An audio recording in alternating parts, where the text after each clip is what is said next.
I'd like to bring up for a few words about Marvin. Eileen Coughlin, a member of the Friends of the MFA, helped organize this event tonight. And then we'll hear from a couple of other friends, Louis Whitford and Jamaica Baldwin, and then we'll get back to the music and the reading. So thank you, Eileen. Come on up.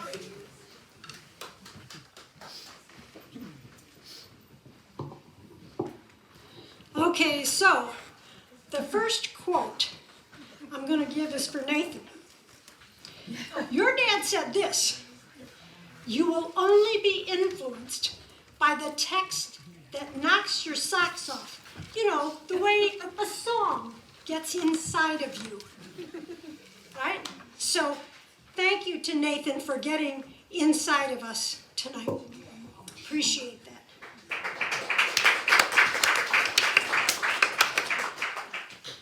I was one of Marvin's students, and I finished in January of 21. When I first entered the program, you get to list the faculty you might be interested in, and I'm here to tell you he wasn't my number one choice. And then I started that first semester, and I submitted my poems, and I got back 18 pages of response. And the remarkable part was not just that he gave me 18 pages, but he had gone back and read the poems that I submitted as part of the workshop, and he was not my faculty facilitator. Oh, wow.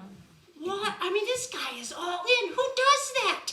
Really? Who does that? He was all in. All in as a teacher, all in as a mentor, all in as a human being. I mean, really. So then, I also had the privilege of requesting and getting him for my thesis. But I graduated January of 21. So he was diagnosed in September. And he wrote me, as he did the other student, she wasn't doing her thesis, to let me know, and was concerned about making sure that I had someone to complete that thesis work with me. But that was September. And in October, he wrote my midterm report. He did the evaluation, and he did it with the same energy, with the same enthusiasm, with the same support, with the same analysis that he had done the entire time. What a remarkable man. But the thing is, he made it feel like it was personal to me, and yet I knew he was treating every other student the same way. And I know the other faculty would say, and they would laugh, if they were all here, and Ellen will probably laugh, if you got assigned a faculty member and you'd had Marvin, the first thing they'd say to you is, "I'm not going to send you 18 pages, right? Don't expect me to do Marvin." We get it, because he was unusual in that regard. So a couple other things. I did some exchanges with him on the Dead Man poems. So I want to share some things that he said. The dead man is alive and dead at the same time. All this the dead man knows. As for me, I know nothing. And it's taken me many years to get that. Right? Doesn't that sound like Marvin? And that the dead man is, in some sense, outliving us.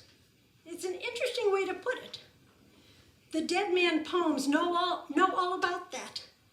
I've lost 197 friends and acquaintances, and that doesn't include family, but I still know them by the stories that I tell of them. And then he told me about a neighbor in Port Townsend that had passed away, and the family was bringing together everyone, and he went out and he saw a young boy sitting on the stoop, looking sad.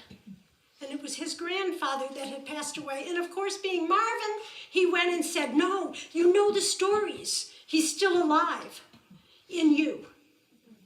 And that is so Marvin to have known that. But you know, I want to say one of the best things that I think Marvin's ever said to me, and he probably said it to many other people.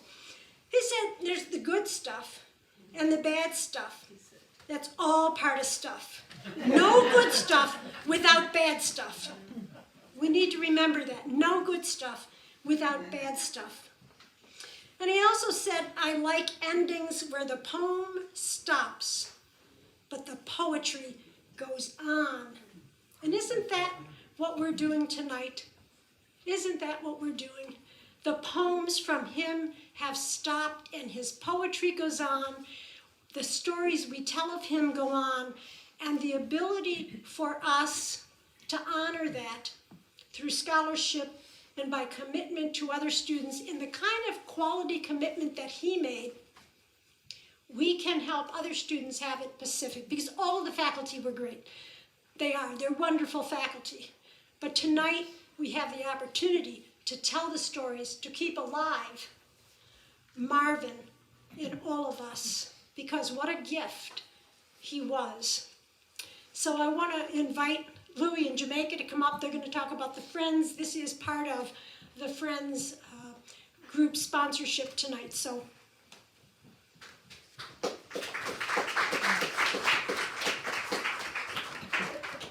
Well, thank you all so much for coming. It's brings enormous joy to me to see this living room filled with all of you. I'm going to read this from my phone like a millennial poet, because I'm a writer, not a speaker. Marvin was an unrelenting friend to so many, even the occasional fiction writer. He was the kind of friend who, on your birthday, organized a flash mob of sorts to surprise you with a kazoo rendition of Happy Birthday. It's a true story. He liked to say he got older, but didn't grow up. We started Friends in 2016 to begin our alumni fundraising efforts at Pacific. It was Shelley Washburn, who was the director then, who led that initiative. And we didn't really know what we were doing exactly, but we knew we had to do something. Our first public event was here with Marvin and Nathan in June of 2017. Things have changed, of course, but 5 years later, it's still, really, Marvin and Nathan. His playful, dedicated spirit will never leave us.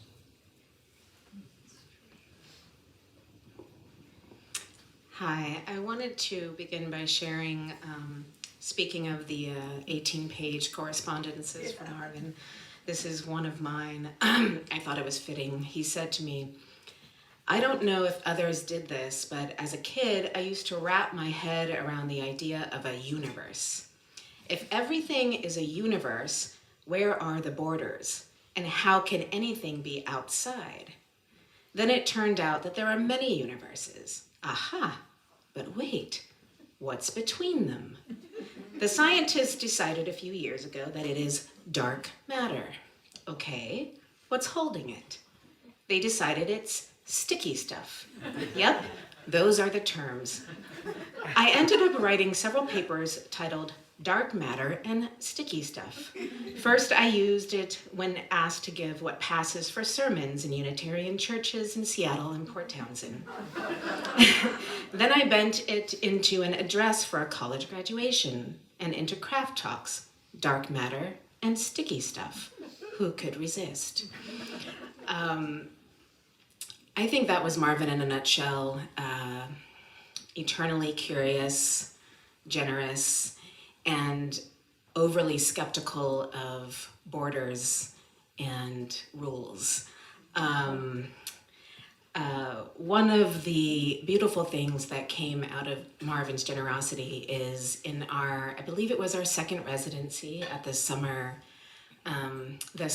residency in Forest Grove, where we started what became later known as the Supper Club.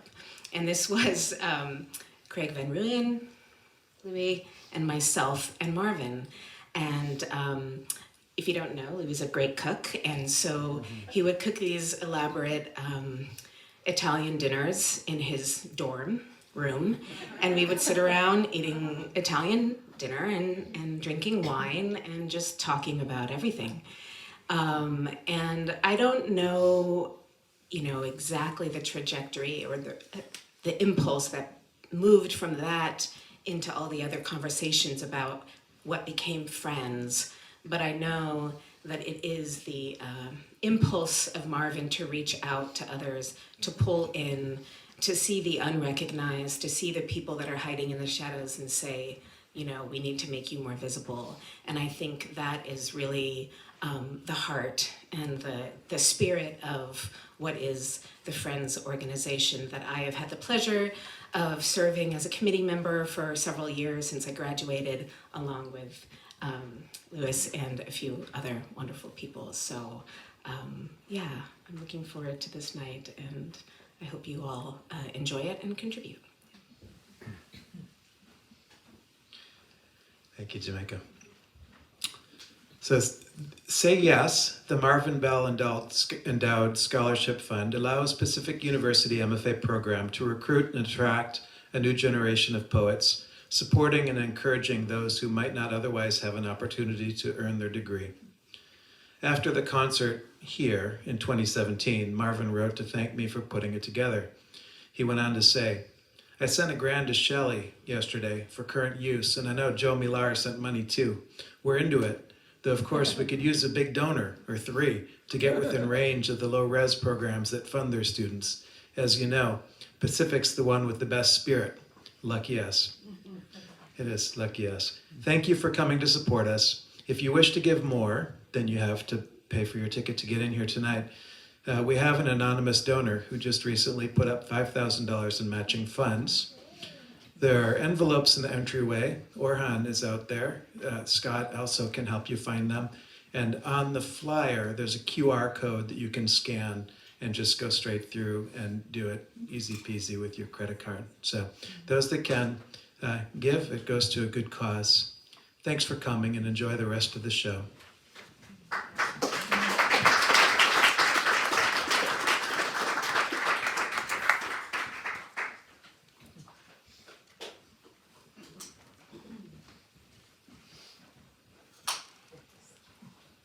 Well, I'm getting my ears in. By the way, I'm an acoustic musician, so I wear these hearing aids because I'm as deaf as my father. And for 10 years I ignored it, and then somebody pointed out that I was turning my headphones all the way up to 10 all the time. And so I wear hearing aids, they're really wonderful, and I don't know why the hell I didn't get them 10 years ago, but I also wear in-ear monitors when I play. But while I'm putting those in the back over there is a bunch of stuff that we found as we went through all of Marvin's things. Duplicates of broadsides, posters, letters, all sorts of memorabilia. There should be enough of it back there that if you want to take one when you leave this evening, I hope you will. We were going to auction it off, but it seems like this is a better way to do it. And one my father would appreciate. And a kind of a son's revenge. He said he wasn't going to leave anything. And fuck you, Dad. Yeah, fuck you, Dad. Like, we're still giving it So over. I'm going to tell you a couple more stories about him, because the one thing he had going for him was that at the end of the day, he was a working man's kid. And because he was a working man's kid, he respected all work, and he respected effort. He respected honesty. He respected what a person did to get by. One of the things he used to tell me all the time when I would complain about my friends who were immoral pricks or, sellouts, especially in the music business, where selling out is an art form. He would say to me that his father used to say to him, he has to make a living too, right? And that was what my lesson I learned was that my father was going to respect the work of another person. I will say another thing about him.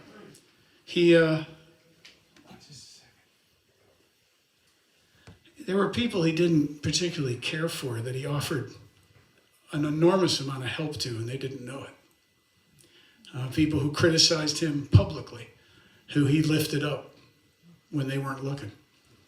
And it was an example that I took into the music business, where getting somebody to reach a hand down to you is almost impossible. And so over the years, and this is just for my one moment of praising myself, several people that you see on the radio opened for me when I was younger, played shows with me, and were given opportunities despite behavior one would not normally tolerate in a friend. But that was part of my father's charm, was that however he felt about you, if he felt that you worked hard and were respecting the work you did and deserved your next opportunity, he not only wouldn't stand in the way, he'd make sure you got the opportunity. And that's something that not very many people can do. And you know, he was certainly wounded sometimes, and had several moments. And one of the great moments in my life, right before he became ill, and I went up to stay with him, he and I were on FaceTime, and he had finished the Collected Dead Man poems were about to come out. And he had heard good things. There were rumblings. The Collected Dead Man poems were going to give him another level of notoriety, which he wanted, like everybody does. And I had a record I had finished with a producer, the first one I'd done where somebody had actually put the work in for me, and Patty Griffin was singing on it, and Regina McCrary, who sang with Dylan, was on it. And there's a bunch of famous people on my record, and I was, this record was going to do pretty well. And then the whole friggin' world stopped. And we got on the FaceTime with each other, and we were talking about it, and we started laughing, and he said, I guess it took us to just shut the whole damn world down. Yeah, there's one last thing. When he was clearly, on his last days, and the wonderful event was put together for him, and so many people contributed. And when he saw how many people came along, I don't know if my father understood how many people loved him. Now I got this far, but he did then. And a lot of you were responsible for that, and I am incredibly grateful for everything you've done, for coming out here, and for the words that I get back. I get a lot of words back. You'd be surprised at how often I hear the good things that are said about him and the things that are carried forward with him. So for that, I think I owe you the gratitude tonight. All right. We're going to start with a poem this time by Greg Jensen.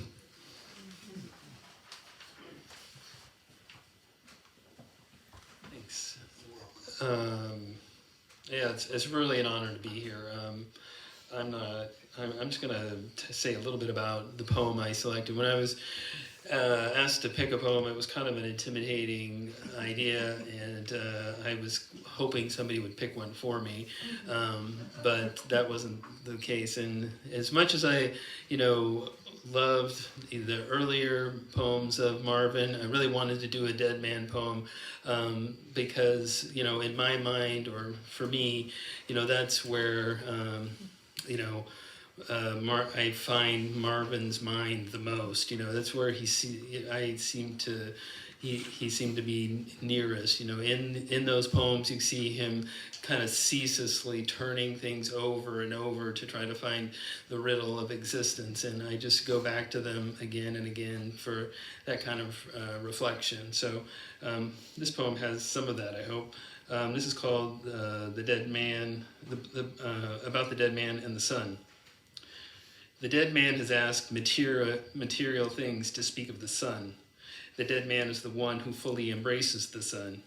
He loves the throbbing ball of fire.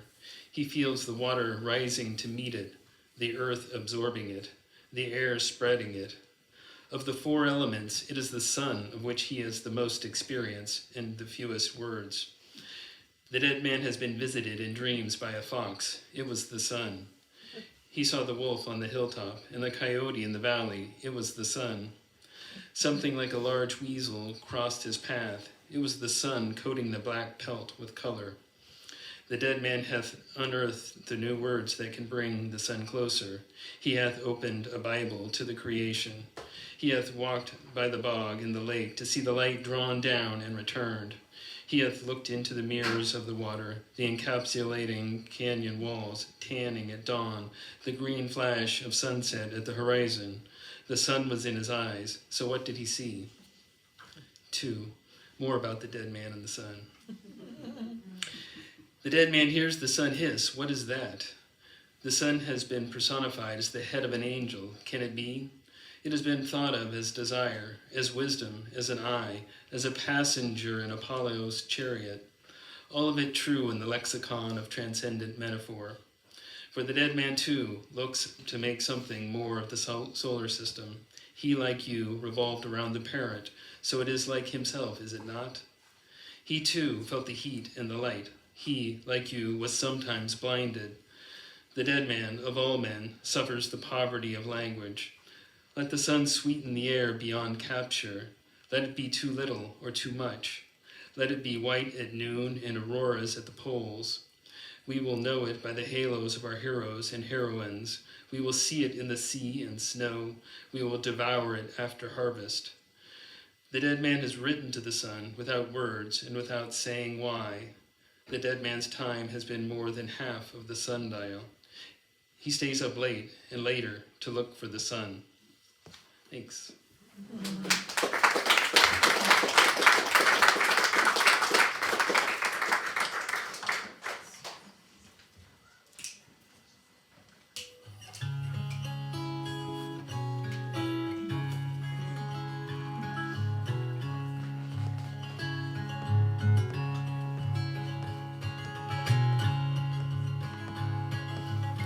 Crow lost his vast $50 in the casino in the Cherokee Nation. Threw his final chip on top of the pile, gave up on his own salvation. Said, what's a man if not a traveling man, and set off for California. Through 1,200 miles of Oklahoma, New Mexico, and Arizona.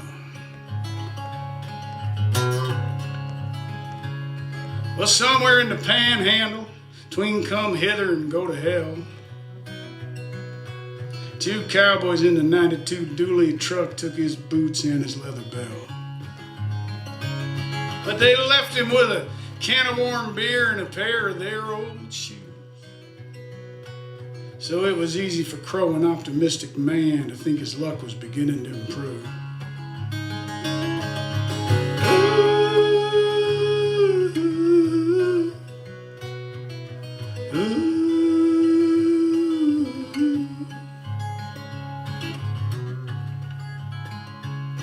Well, it wasn't long for a Christian man pulled up, said, climb on in.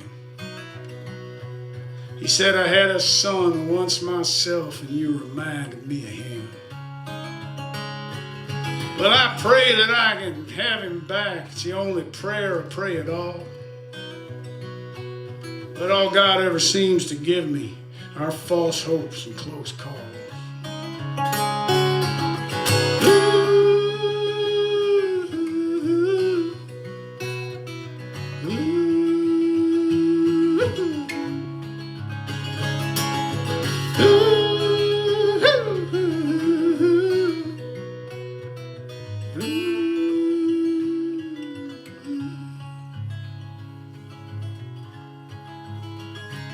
Crow said, I'm nobody's boy, so before we get too far, I'm only gonna disappoint you, so you best just stop the car. He was 100 miles from New Mexico, and he knew that he'd be fine. He was a free man in Oklahoma, with nothing to lose but time.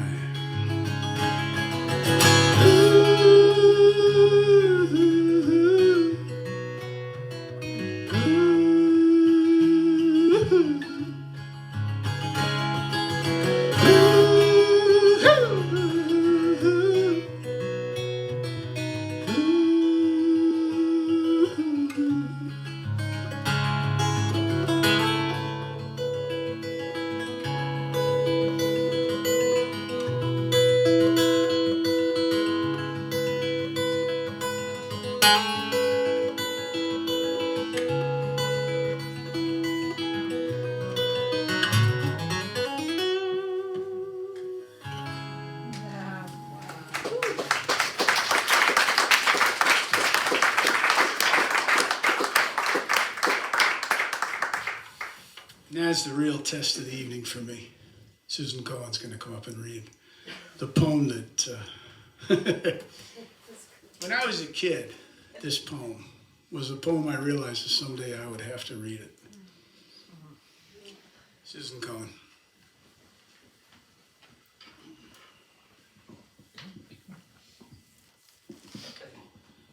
This is my big challenge, this microphone. So I have Nathan's CD with that fantastic song on it, and I was trying not to hum too loud to it and sing some of the words, because I was at a workshop with Marvin in Portland, and he said, hey, my son's in town, and we're having this little house party, and he's gonna play, and he's pretty good. And we all piled in a couple of cars and went and heard this guy, and he is pretty good. I was just going to read a poem, but I heard the line that Craig read. Part of the line was, a life that is not death. And I was thinking about Marvin's life that is not death. And two parts of it. One is the way he's all in our heads. If you had Marvin as a teacher, you could write a line you think's pretty good, you could finish a poem and you think this works, but there's this little guy boogieing in your head and he's shouting two words followed by an exclamation point. Wild writing, wild writing, wild writing, and you know it's not good enough. And the second way Marvin has continues to have a life that is not death, of course, is his work. And why I chose this poem, because about 2 weeks ago, I found this poem again, looking for it to send to a friend, a fellow poet who was struggling with a poem, and I thought this might help. So this is the way that Marvin's work lives and continues. And this is going to be hard for me too, because I have a confession, which is even though Marvin clearly was not old enough to be my father, he really reminded me of my father. So. Me too. Well, you had more justification. This is called Ending with a Line from Lear. I will try to remember. It was light. It was also dark in the grave. I could feel how dark it was, how black it would be without my father when he was gone. But he was not gone. Not yet. He was only a corpse, and I could still touch him that afternoon. Earlier the same afternoon. This is the one thing that scares me, losing my father. I don't want him to go. I am a young man. I will never be older. I am wearing a tie and a watch. The sky, gray, hangs over everything.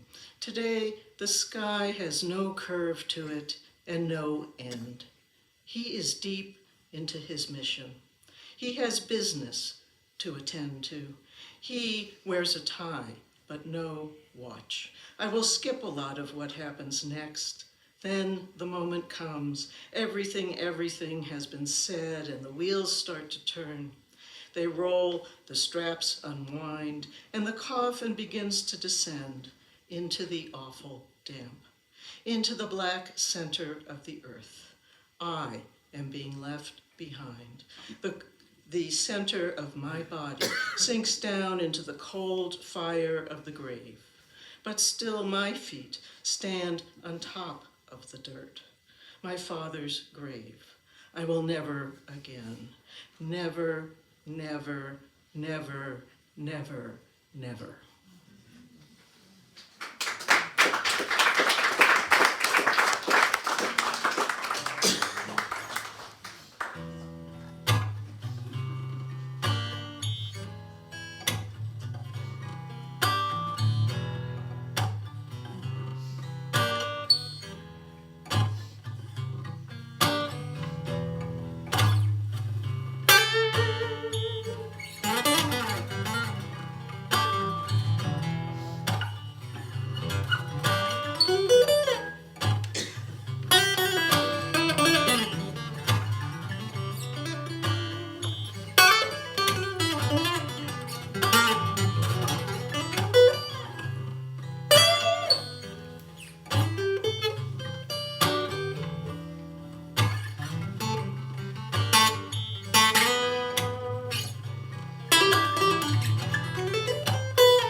Well, the first record drops and John Martin sings, and for the next 2 hours the music never stops, just pauses for the next voice to come on.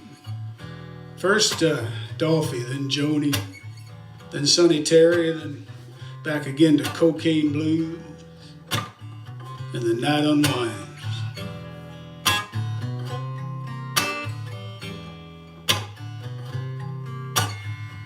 Till silence reminds me that everything is final.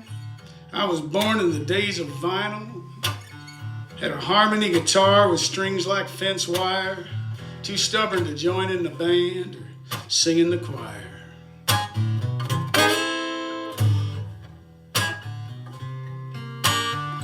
Billy Breaks leans on the rail, it's 1978. We're up above the bar where the pool tables are laid out. One day I'll run 50, but most days I miss early, spend my quarters in a smoke-stained jukebox on Bob Seger singing Night Moves. Oh, how the night moves.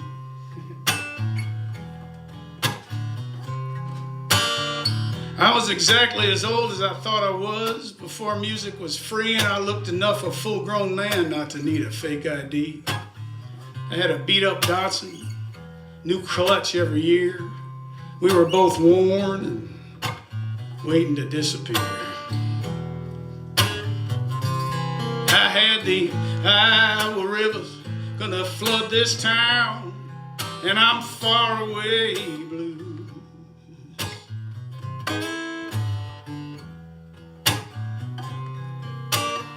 I bought a pork pie hat, but I didn't look like Mingus, just serious. And I knew the days were coming that would call for Catskills comedy, working blue after the kids were sent to bed. Buddy Hackett's song for his daughter that was horrible and perfect. Wherever we've been, we'll never be there again. I listened to Jack DeJohnette and Chico Freeman just plain get it, and I know I'm not there yet, but I know I'm not dead yet. Birds that come to my yard won't stop singing and swinging. I was right there to hear the last high C ringing. I got the Iowa River gonna cover this town, and I'll be far away blue.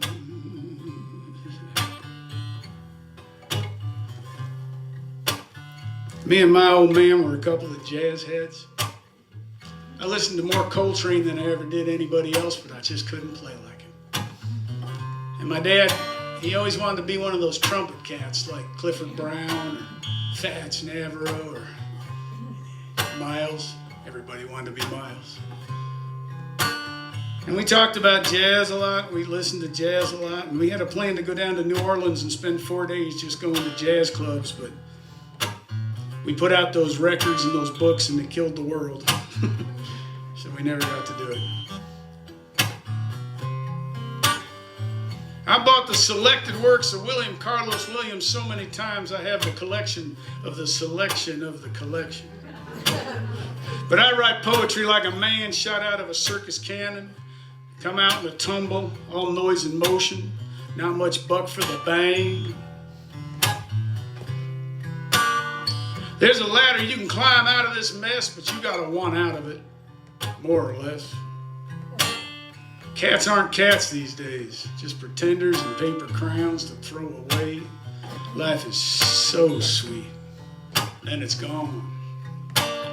It's a damn lie that people live on and on and on and on and on. I got the Iowa River gonna drown everyone, and I'll be far away blue.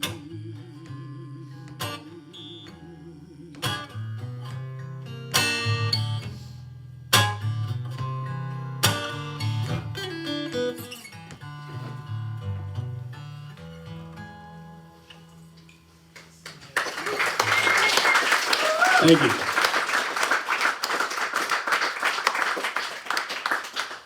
Well, you all know the introduction to one of my father's most famous poems. And I asked Jamaica Baldwin to read it.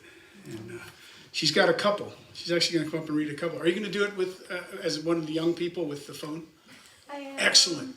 I was afraid that we would just spend our life in the antiquated Luddite world, but you're bringing us forward. Usually a paper, but not tonight. Thank you for this. So I'm going to begin with a poem that was really easy for me to choose because it is a broadside that sits in my kitchen, hangs in my kitchen next to my window. And I found it at the local, one of my favorite bookstores, Open Books, poetry only bookstore in Seattle. And I remember bringing it to, I think, my last visit with Marvin in Port Townsend, because I wanted him to sign it. And I showed it to him, and I asked him if he would sign it, and he kind of scoffed, and then he said, "But you have the broadside, like, why, you know?" So he refused to sign it, and I think that was quintessentially a Marvin. And the poem is called Yes. We need to think of what might grow in the field from our ashes, from the rot of our remains, from tillage and spoilage, from the watery corn plowed under. We need to picture lilies of the valley and the hard weeds on the mountain haloed by clouds, and the minutest beads of water as they roll up into raindrops to replenish what we relinquished through expiration. We have been breathing in the wild rosebuds and the spore left by those who avoid us. We have been to the sea and the forest to learn who we are, and it is time to say yes to the intangible reach of our being, the stirring that sifts, pans, and rearranges the billion parts of us who once thought we were goners.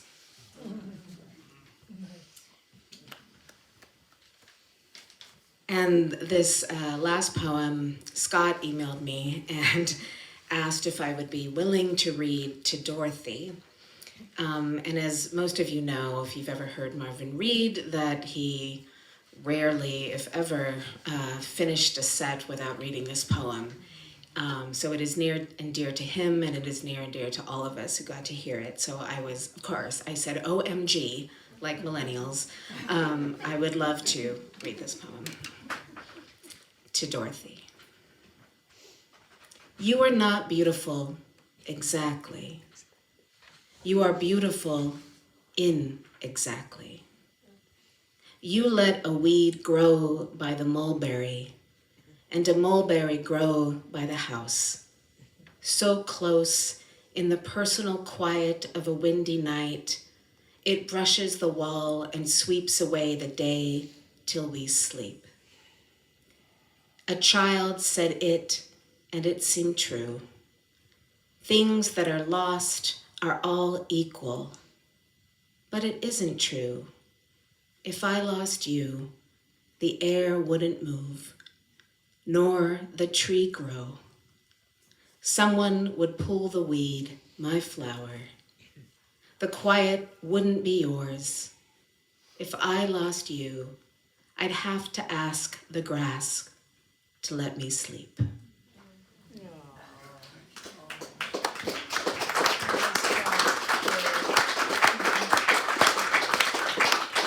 You remember how he used to read that in the last few years?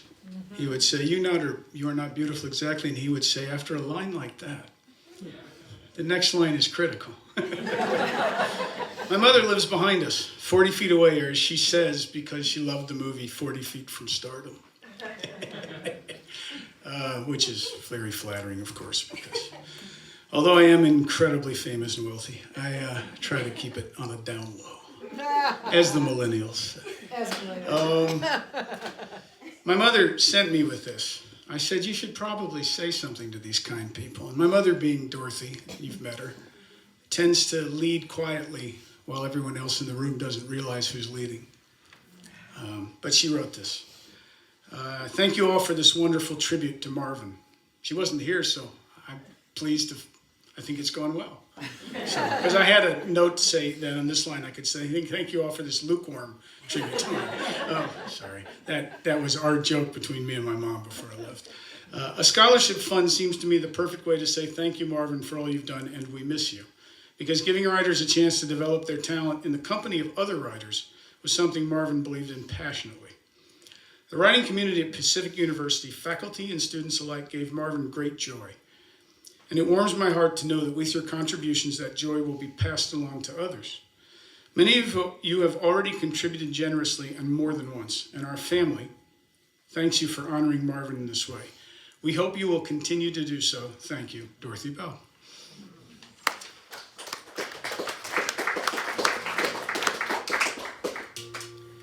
Last year I wrote the second love song I've written to my wife of 31 years. But I wrote this one a long time ago. And Dad and I used to do to Dorothy and this back to back. And we had a heated argument. Could you write a love song, a love poem that was as significant as a love song? Because he and I had an argument about music and poetry, and he always said, music always wins. You may have actually had this conversation with some of you. I disagree completely. I was in awe of what poets could do my whole life. And most of my influences did not come from the music world, they came from the literary world. So I was inclined to not believe him. And I would often do this first in a room full of concert goers, musicians, and then he would do to Dorothy and wipe the stage with me. And I would say, see, I told you. And people would come up, they would line up to tell him about this poem and what it had meant to them. One of my friends, an LGBTQ songwriter from Chicago, called me at one point and said, I have a crush on your father. And I said, you're just going to have to get in a very long line. But I wrote this for my wife and Leslie, who's usually the smartest person in the room,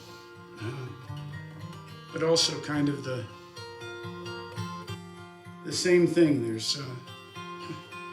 There are people who fill your life in a certain way, as my father did for a lot of people, but as Dorothy did for him, in a way that feels almost as if they become part of your own flesh.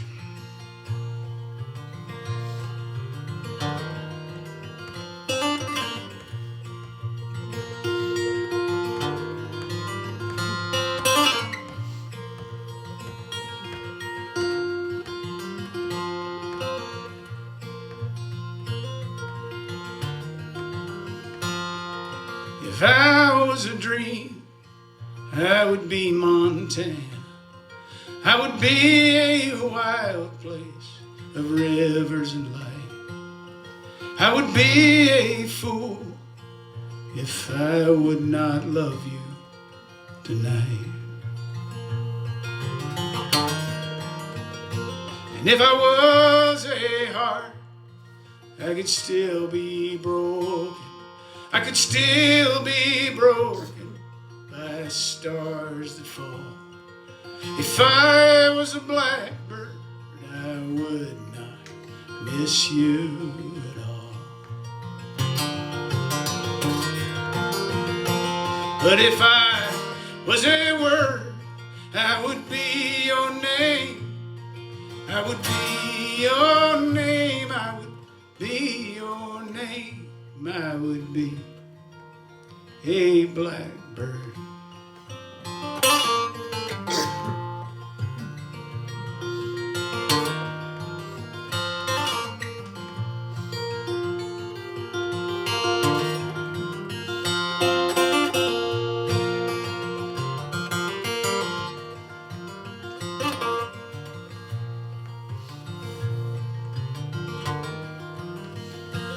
And if I was a song, I would be a sad one to make you cry or sing along. If I was a tear, then your eyes would be where I belong. But if I was a word, I would be your name. I would be your name, I would be a song. And if I was a song that would still your heart, I would be a blackbird. And if I was a word, that would be your name. That would be your name. I would be a song. If I was a song that would still your heart, I would be a blackbird.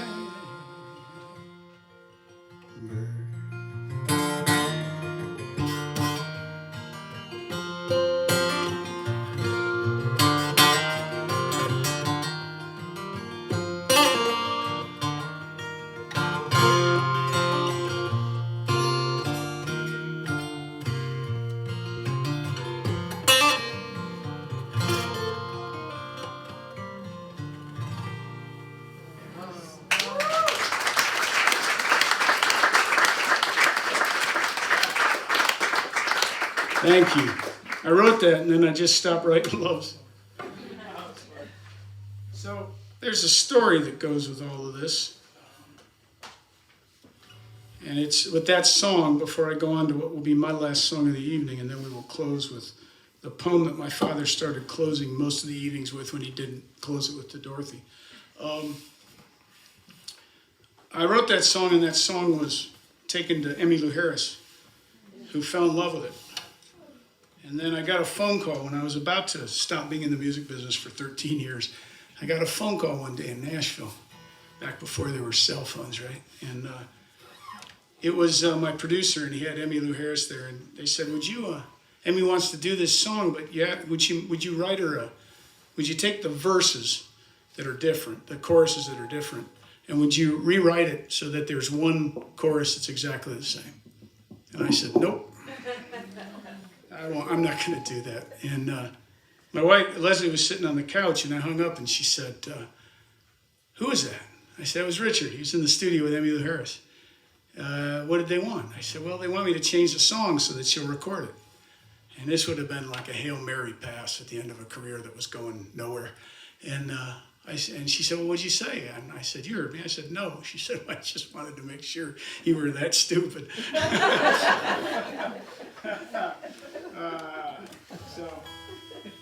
But I'm the luckiest guy that ever lived on this planet, and my father felt he was as well. And we had arguments about that too. Who was the luckier guy? And I finally just had to give up and say it was him, because I bought all his cars for him, and he didn't do that for me. So I figured he hated buying cars, so I would buy his cars for him. And one time he said, "What's your secret?" I said, "I don't worry about $300 over the life of a 10-year car." And he said, "If I'd known that, I could have done that myself." And I said, "Well, I told you that." And he said, "I wasn't paying attention." So this song, which I wrote and is on the last album, this latest album that I did, is I thought I should end with a little bit of a bounce before we ended with some more bouncing, because the last poem is wonderful to me, and it's utter, unabashed optimism. I want to tell you that I am very touched. I sublimated all of the great grief that I feel for later. So when the Seidel's, who've been kind enough to have us, are trying to sleep, and I am sobbing so loudly that the house shakes, you'll know that I did it for you. But, it's funny, my father didn't want me to feel bad after he left. When I got up there in September, the first thing he said to me was, he started telling me stories about all the people he knew had relatives who died who didn't cry. He just kind of, and I know what bullshit is when I hear bullshit, so I was sitting there, I was like, okay, he's like, I just want you to carry on, it was like very Winston Churchill-y and not like my dad, who thought he was a tough guy, but was a gigantic happy sponge. By the way, and this is the last story before I play this song, the bat in the hand of a bell is a time-honored tradition. When I was 17, he he got into it with a center fielder in the softball game, the workshop softball game. They just started yelling at each other, and I was on the bench because I was the ringer for the students, for the faculty students. And I was gonna bat, so I had a bat in my hand, and I saw my father and this gigantic guy heading toward each other, and I figured my dad was gonna get his ass kicked. And so I went out to center field with the bat to deal with this, which I think stopped them both in their tracks because they realized there was a 17-year-old who was about to go to jail for a long time. And then years later, he had a problem with a student, so I took a bat down to to the maid right in Iowa City, Iowa, looking for the student who had checked himself into a mental health institution in the meantime. So we never got to use the bats, but in Buford Pusser land, we were much admired. There's a few people here old enough to know what I'm talking about. Thank you, because that joke was going to die badly if it wasn't for that. So this is called The Dead Man, of all things. It's actually more complex than that, but he and I like I said, he and I like to write about things that came out of sort of the Book of the Dead. And this was a bit coincidental, so.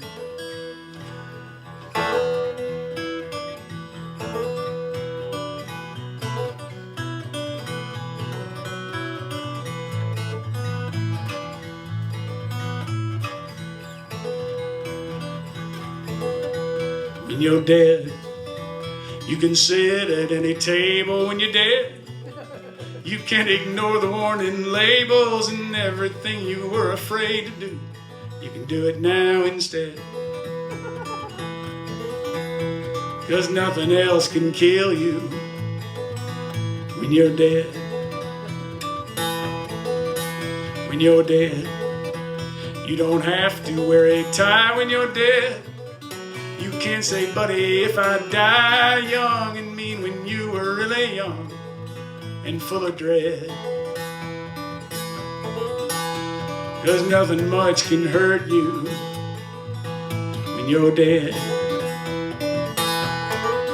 When you're alive, the phone rings all the time, bad news on the line. You can never save a dime, and every day you punch the clock from 9 to 5. 'Cause it takes a lot of work to be alive.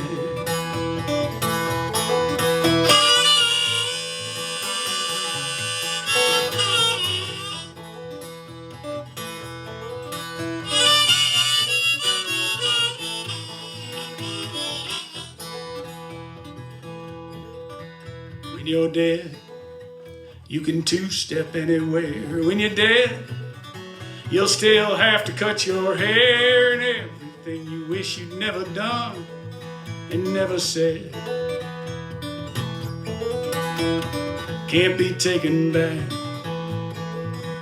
when you're dead. When you're dead, your fame will be eternal, yeah. When you're dead, your fame will be eternal. When you're dead, you'll find that fact infernal, and you'll never get the thought out of your head that they all like you better when you're dead. When you're alive, phone rings all the time, bad news on the line. You can never save a dime, and every day you punch the clock from 9 to 5. 'Cause it takes a lot of work to be alive. Yeah, it takes a lot of work to be alive. Man, it takes a lot of work to be alive.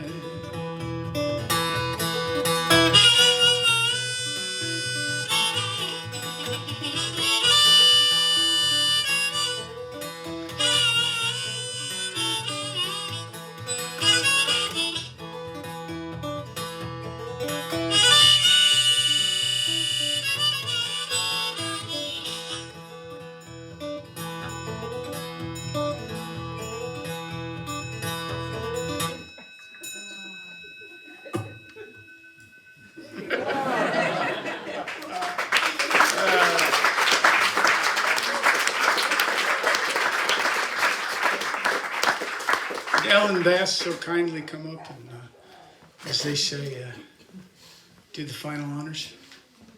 Thank you. Well, I'm sure you know this, Nathan, but your father was crazy about you. He never stopped talking about how proud he was. It's such an emotional evening, isn't it? Marvin was so kind. I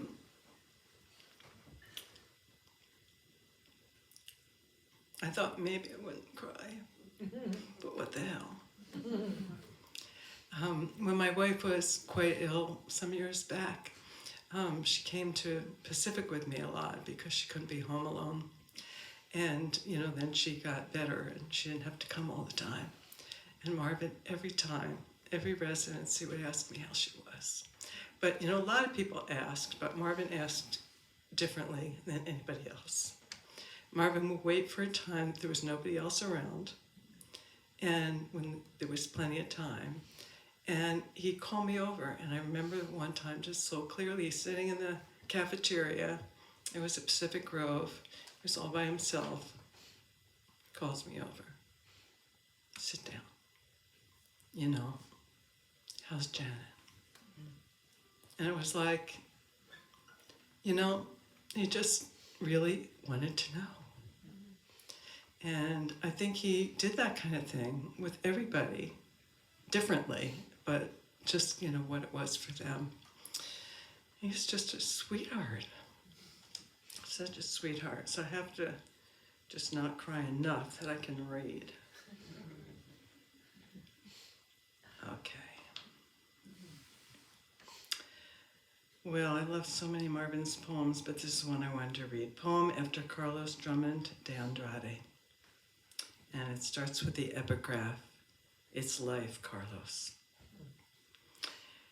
It's life that is hard. Waking, sleeping, eating, loving, working, and dying are easy. It's life that suddenly fills both ears with the sound of that symphony that forces your pulse to race and swells your heart near to bursting.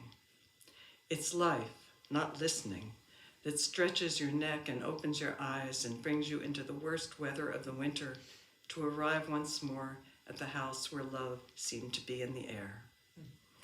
And it's life, just life, that makes you breathe deeply in the air that is filled with wood smoke and the dust of the factory because you hurried, and now your lungs heave and fall with the nervous excitement of a leaf in spring breezes, though it is winter and you are swallowing the dirt of the town. It isn't death when you suffer. It isn't death when you miss each other and hurt for it. When you complain, that isn't death. When you fight with those you love, when you misunderstand, when one line in a letter or one remark in person ties one of you in knots, when the end seems near, when you think you will die, when you wish you were already dead, none of that is death. It's life, after all, that brings you a pain in the foot and the pain in the hand, a sore throat, a broken heart, a cracked back, a torn gut, a hole in your abdomen, an irritated stomach, a swollen gland, a growth, a fever, a cough, a hiccup, a sneeze, a bursting blood vessel in the temple. It's life, not nerve ends, that puts the heartache on a pedestal and worships it. It's life and you can't escape it. It's life and you asked for it. It's life and you won't be consumed by passion. You won't be destroyed by self-destruction. You won't avoid it by abstinence. You won't manage it by moderation because it's life, life everywhere, life at all times. And so you won't be consumed by passion. You will be consumed by life. It's life that will consume you in the end, but in the meantime. It's life that will eat you alive, but for now. It's life that calls you to the street where the wood smoke hangs, and the bare hint of a whisper of your name, but before you go, too late. Life got its tentacles around you, its hooks into your heart, and suddenly you come awake as if for the first time, and you are standing in a part of the town where the air is sweet, your face flushed, your chest thumping, your stomach a planet, your heart a planet, your every organ a separate planet, all of it a piece, though the pieces turn separately. O silent, indications of the inevitable, as among the natural restraints of winter and good sense, life blows you apart in her arms.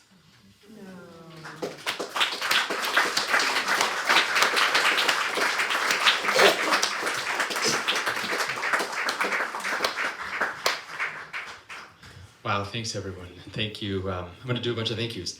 Nathan, stand up here, please. Just receive everyone's applause again.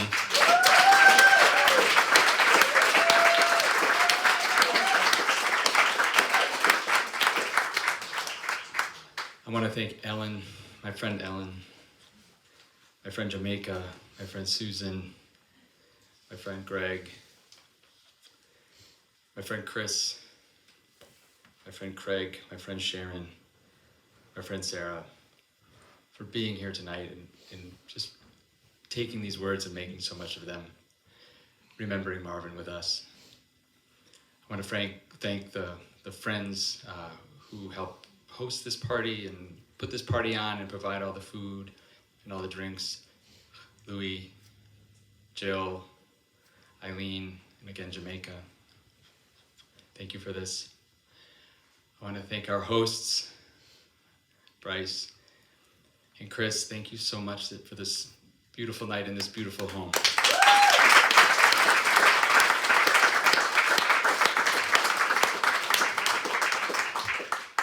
So Nathan sent me this giant box of Marvin's stuff after he was done cleaning it all out.